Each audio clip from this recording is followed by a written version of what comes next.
Okay, gentlemen, how to download Microsoft Excel or the spreadsheet app, which is used for professional concerns in offices.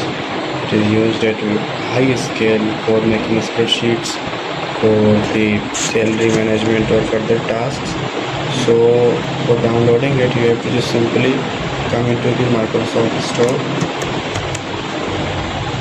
It is the official store from where you can access or download apps. You have to just simply search XLSX.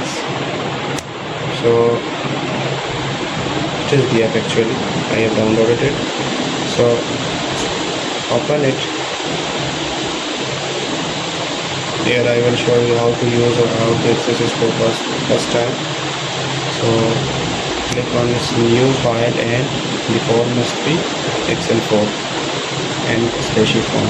As you can see, it is the spreadsheet you can use for your concerns, whatever what needs that you are feeling, so you can complete it by using it. So it was a complete system and complete mechanism how to download the Excel app. So for such informative and kind videos, you have to subscribe my channel and don't forget to like and comment, and also tell me in comments from which country you are watching this video. Thank you everybody.